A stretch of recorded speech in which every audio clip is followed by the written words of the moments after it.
This video will show you the 6 reasons why customers are not accepting your estimates. At the end of the video, I will show you how a landscaping company went from $300,000 in annual revenue to $780,000 in annual revenue without spending any money on ads because they used the strategies we're going to talk about in this video.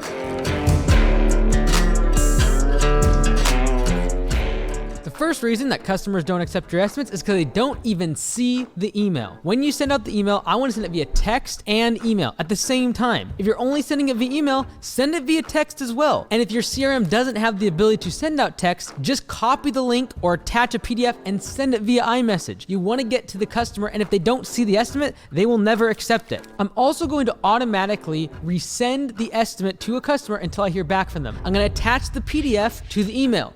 I need to make sure they see the estimate. So if they don't want to click on a link to my CRM and my customer portal, I'm going to attach a PDF. If they don't see the estimate, they can never accept the estimate. So I'm going to make sure I set up automated resends of my estimates. Also, I'm going to make sure that they do have to click on a link to go to my customer portal. I'm not going to require a login. I don't want them to have an email login with a bunch of security questions or have passwords. I want to ensure that when they click on the link to my estimate, it immediately shows it to them, because otherwise there'll be a huge drop off in the amount of people that actually get to see the quote. If they can't see it, they can't accept it. Now, a big challenge in 2024 became when email deliverability started to become extremely difficult. Email providers like Gmail, Yahoo, and Outlook are putting massive amounts of spam filters in place, and if you dump a bunch of images or links onto the email that goes to the customer with your estimate, it very might well end up in their spam folder. And usually the very first email you send a customer is your estimate. It is the initial proposal. And if they can't open it because they don't get it in their inbox, and the reason they don't get it in their inbox is because of the spam filter, and the reason the spam filter got it is because a bunch of links, a bunch of text, a bunch of GIFs, a bunch of video attachments, and a whole bunch of images, I might actually reduce the amount of media that's on the estimate email just to make sure it actually gets through the spam filter and into their inbox. The second reason why customers will not accept your estimates is because your competition beats you to the punch. In other words, they simply outmaneuver you. They get through the quoting process much faster. By the time the customer asks for the quote, and then you show up at their property, and then you send them the estimate, and then they accept, is a bunch of different steps. And a lot of people are like, oh, I get to estimates within 24 hours. Yeah, great, but how long does it take you to put together the estimate and then send it to the customer? I want to get to that quote as fast as possible. In the perfect world, I would actually do the estimates over the phone, so it doesn't even require the extra day of me going and meeting the customer and putting together the quote. Even better yet, I would do instant pricing for my website, so it doesn't even require me to answer the phone, and rather they can select their pricing, accept the job, put their credit card on file, and I can have the job scheduled within a matter of minutes. Now, inside of Copilot, on every single estimate that we send, we're going to ask, when did the customer request this estimate? Why? We're trying to measure the speed to lead. We're trying to get to that quote as fast as possible. And from the time they ask for the quote to the time you actually send it, we want to track that, because I can guarantee you, not a single customer will ask that their quote take longer to get put together. Not a single customer will ask for your estimate to be more expensive. We know that customers will always want things faster and cheaper. And I don't want to compete on cheaper. I want to compete on faster. So if I can create technology to do over-the-phone estimates, or better yet, instant quote pricing, and even if I need to meet with them in person, I need to make sure I get that quote to them very quickly. That's why having estimate templates and making sure that I'm not custom making a new estimate for every single job is extremely important. It allows me to copy and paste and use a template over and over and over again, and within a matter of a minute or two, I can put together a $20,000, $30,000 project by just changing a few variables. By doing this, it allows me to shrink the amount of time it takes me to put together the quote and get back to the customer much faster. Many times, when it comes to home services, the company that gets the quote to the customer first is the company that wins the job.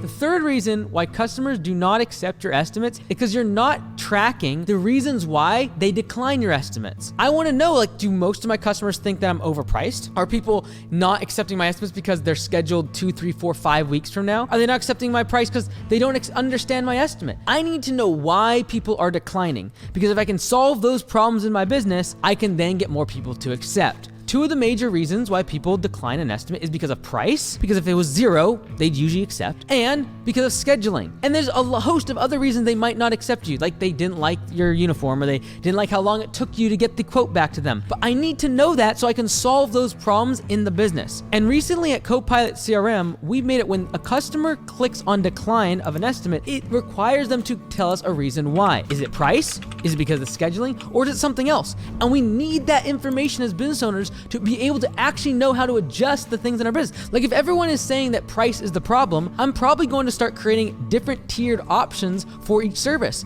Instead of doing the deluxe package, I'm gonna have a standard package that is a lower price tier that I might be able to get them in the door on and then upsell them into the deluxe package down the road. It is crazy to me that we as business owners spend an hour, 2 hours, 3 hours creating an estimate and a proposal. We send it back to our office. We take the incoming lead. We paid for that lead from an ad agency, and yet we are not willing to call the customer or ask them, why did you decline my estimate? And if we're not tracking that, there is no way for us to improve our close ratio and improve the number of estimates that are being accepted. In a lot of CRMs, when your customers hit decline, you don't get any actionable insights or any data about hitting decline on that estimate. So now in Copilot, when a customer clicks decline, they're actually prompted with a few options. And this data that they give you when they click decline goes right into your CRM so that you can make quick decisions on what you need to alter, either to win that customer or as a whole in your business. For instance, if you see 10 estimates get declined all because their price is too high, it might be time to reevaluate your pricing and try to be more competitive in your region with the other businesses. So giving you real data to win customers, we found was really important. And so now, yeah, that is an option in Copilot. The fourth reason why customers are not accepting your estimates is because you assume that they declined due to price. And so whenever someone says no to your quote, you just assume you need to be cheaper. And this is what leads to everyone constantly undercutting each other in this industry. We just assume that they thought it was expensive and therefore they did not accept the proposal. But what if you actually undersold them? What if they actually wanted a $10,000 job and on your quote, you only had a $2,000 job? And I know this for a fact because there was an actual time when a customer asked me to change the shape of their flower bed. And so I gave them a quote for about $2,000 for putting in some edging and extending out their flower bed and adding a little bit of dimension to it and a bit of a curve. And they declined the estimate. And I was like, oh man, too bad, it would have been a nice one-day job, could have made some good money on it. Well, turns out the next week I saw one of my competitors locally doing the work on that customer's property. And we even did mowing service for that customer. And I was just like, why are they using someone else? They declined mine. So I went to this competitor and we had a good relationship and I said, hey, look, I gave a quote to them. What was your price? And I fully assumed it was gonna be $1,000 or $1,500 and they just underbid me. But they accepted a $10,000 estimate. And what they ended up doing was installing a whole bunch of trees, drip irrigation, and then putting a small retaining wall all along the flower bed. And here I was thinking that it was price that caused them to not buy the job. It was price that made them decline the estimate. When in reality, I undersold the customer. I didn't actually solve their problem. Instead, I was trying to think about what's the cheapest, what's the most cost effective, when in reality, they were willing to spend $10,000. And yet, if I wouldn't have talked to that competitor, I would have just thought, oh, they declined because of price. How can you get around this? On your estimates, you can give optional line items, or you can put recommended. This allows the customer to choose and select which items of the estimate they actually want to add to their job. What I should have done is I should have had an estimate for what they told me they wanted, which was the edging, a $2,000 job. But I should have given them an optional addition, and that was to add the retaining wall. I should have given them an optional additional line item on that quote to be able to add the irrigation and add in the extra shrubbery. That could have led to a 5 times. They were willing to spend 5 times what I thought was going to be because of price. And this could have all been avoided by simply taking a big project and breaking it down into optional items to upsell the customer. This is a great way to do upsells right from the estimate. So if you include your base services, but you want to give the customer an option to spend more, kind of like when you're on Amazon and you're checking out and it says like related items or, customers frequently buy these things with whatever else you're buying, it's a great way to do that. So you can add these line items and they can be unchecked on the estimate, and it'll allow your customer to go in there and read the description and say, actually, that sounds like something I really want. This allows the customer to customize their price using the different line items that you have. And so if you have a $50,000 job, you don't want them to be on, well, on item 47, could we take that off? Could we adjust this? Now all of a sudden you're doing a bunch of work order changes and it's very complicated. I would rather break down that $50,000 job into 5 $10,000 jobs and make it where the customer, if they say that price is a problem, no worries, Mr. Jones. We'll just do 4 out of the 5, and then down the road, we can, once your budget allows, we can add in that 5th item once you're completed another year. And they can click the toggle. They'll see this really nice animation of the total rolling up, and they'll get a little toast notification that says you've added this item to your estimate. When they click accept, you can know that you upsold them, and then you can go through your scheduling process to make sure that they get that service they opted in for. This allows you to get around the price objection without discounting, because I'm able to fit within your $40,000 budget, and it's going to require changing the scope of work. And that's easily done because I've already broken the job into a bunch of different line items.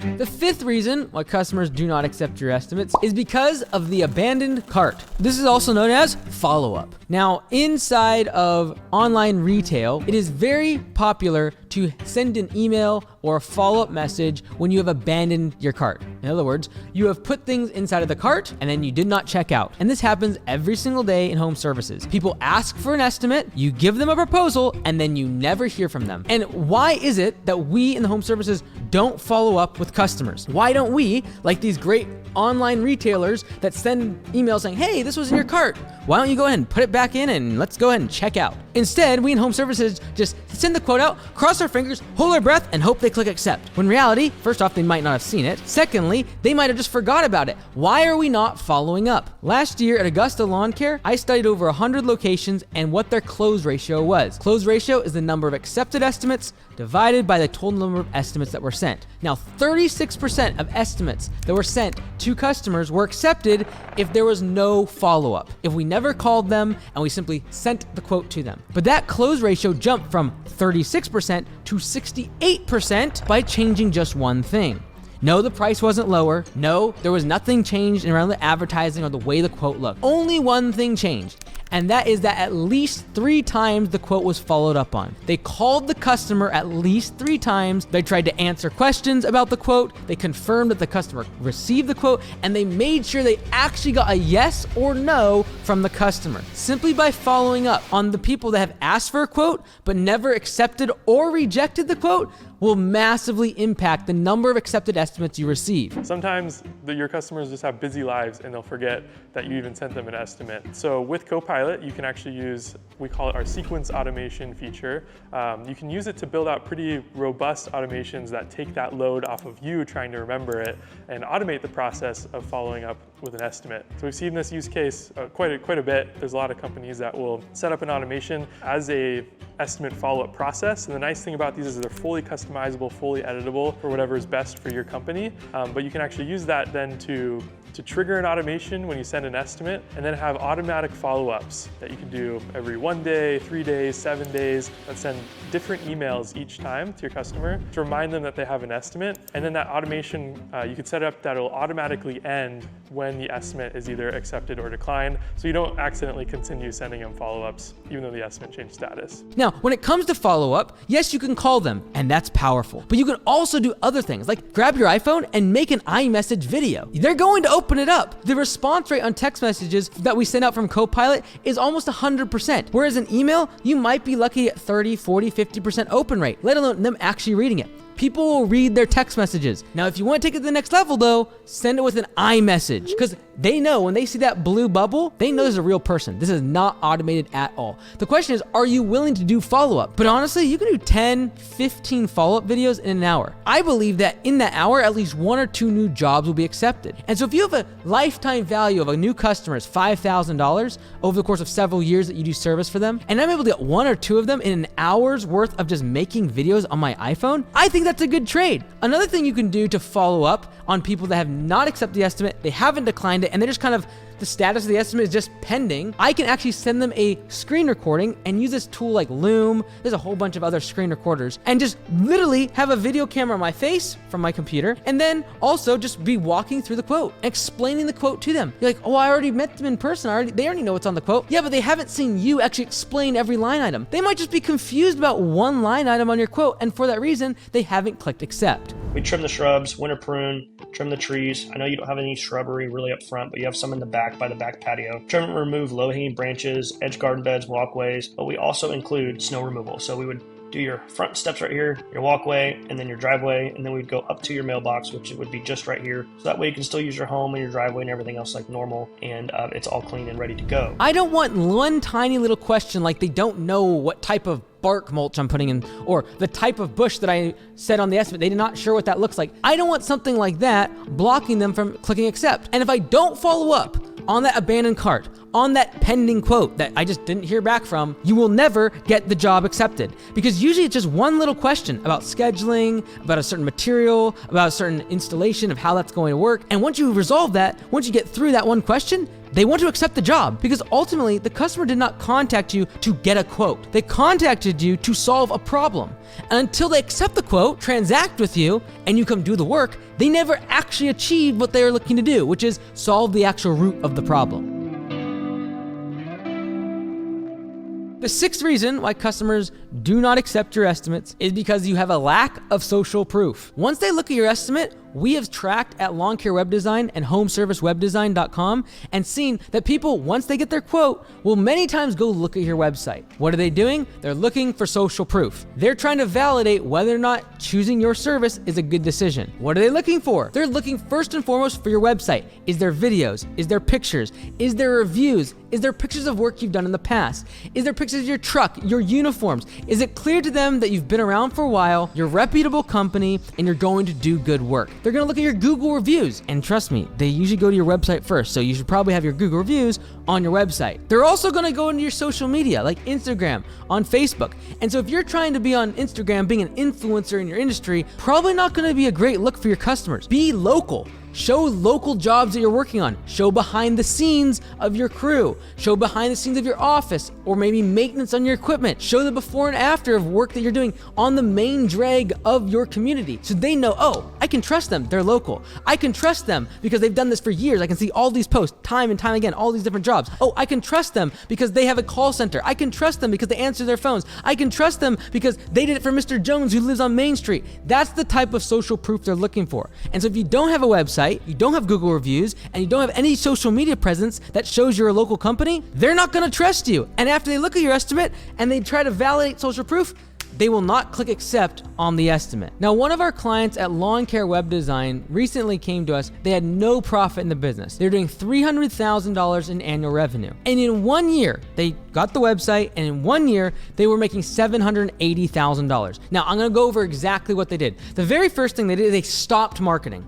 They spent no money on ads. The year prior, they had spent, I think it was like $27,000 or $28,000 on Facebook ads and Google ads. It was a lot of money. That's like over $2,000 a month on average. And I think during the spring, they were spending like $3,000 or $4,000 on advertising. What they also did is they followed up on every single estimate they sent out. And they created automations inside of Copilot that would text the customer the link to the quote a day, 3 days, 5 days, 7 days, and then in between that, they would call the customer and make sure they received the quote and ask if they had questions. The third thing they did is they sent a personal video to every single new lead after they sent the quote. So they would send the quote via Copilot, via text and email, and then they would pick up their iPhone and they'd say, hey, Mr. Jones, it's Mike over here at Mike's Lawn Care. I'm just sending over your quote now. You'll see that in your inbox and in your text messages. If you have any questions whatsoever, please hit us up. We really look forward to serving at your property. Something along those lines. They would send that personal video after every single quote was sent out. The fourth thing that they did is they called every declined estimate.